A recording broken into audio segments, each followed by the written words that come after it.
Welcome to Quarantine Life New Normal, or as someone said earlier at Starbucks, they came out with a new term, new usual, which I think I'll start shifting to that. So anyways, what's new? Well, I'm working on making the worst video of my life right now, laying in bed on a pillow, as you can see. Sorry for the backdrop in the studio, but that's where things are right now, so here we go. Well, I finally decided that I couldn't gain any more weight.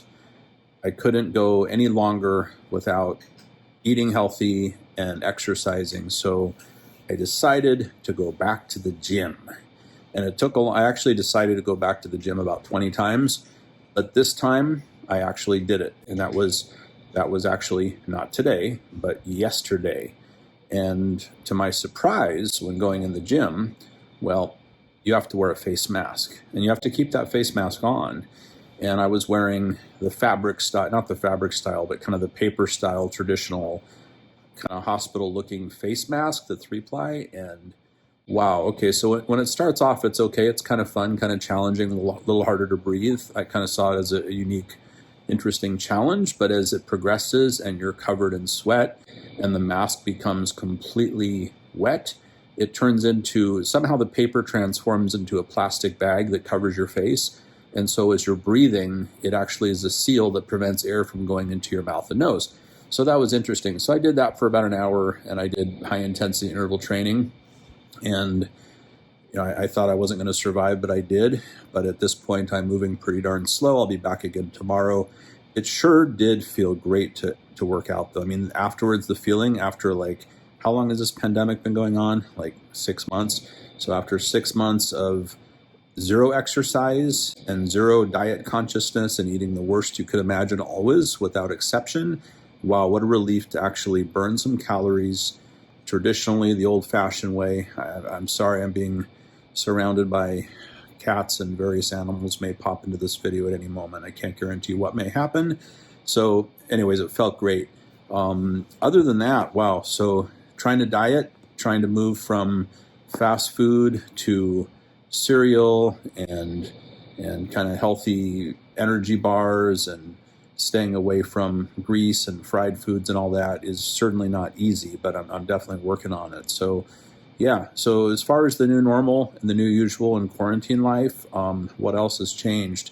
Well, there's sure a lot going on in the news right now. The U.S. election is, of course, completely out of control, as are kind of the state of civil affairs throughout America, with protests, with riots, with police brutality, with just complete injustice occurring at the hands of law enforcement. At the same time, please remember there are some very, very good cops that are out there risking their lives to save yours, regardless of ethnicity or religion or any factors.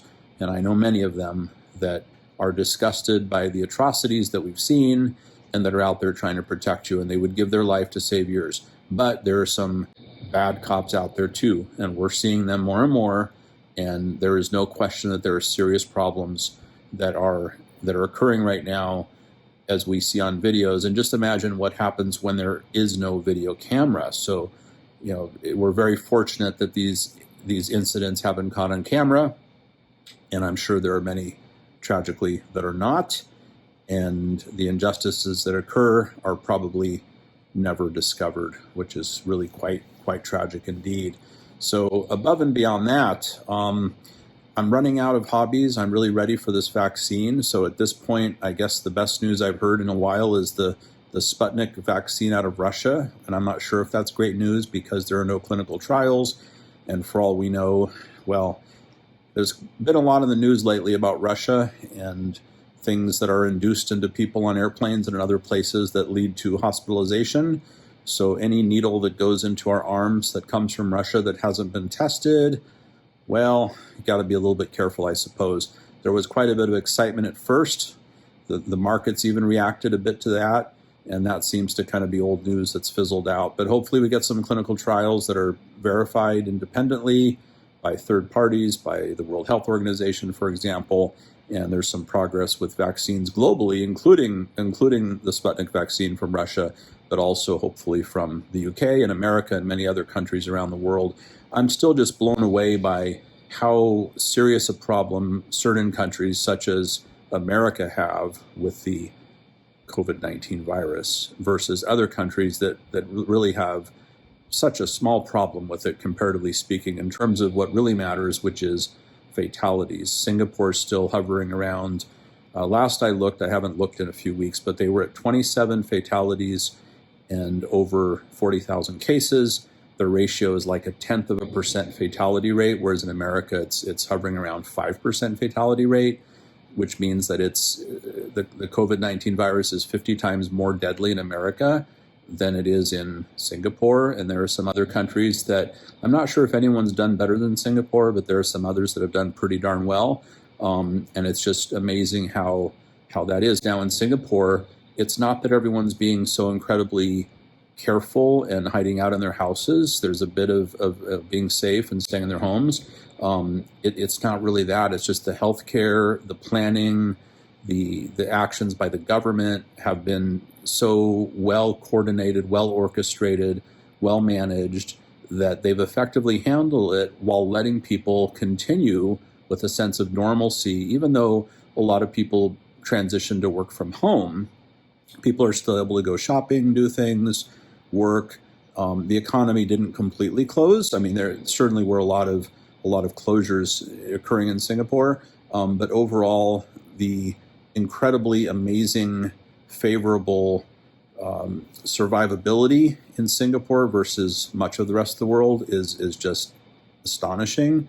And I don't know why world leaders aren't all in Singapore learning how they've accomplished this and how they can accomplish it too. Because a lot of people in Singapore did catch the virus. It's a smaller country than many others, with quite a number of cases, and at one point a lot of active cases, but the fatality rate has just been incredibly low. Why is that? What is Singapore doing that no one else can figure out? And why isn't everyone there trying to figure that out? I'm talking world leaders, health authorities. Maybe they are, but it sure doesn't seem to be applied in countries such as America. So in any case, well, hopefully soon we'll have a vaccine. It really looks like we're heading in that direction.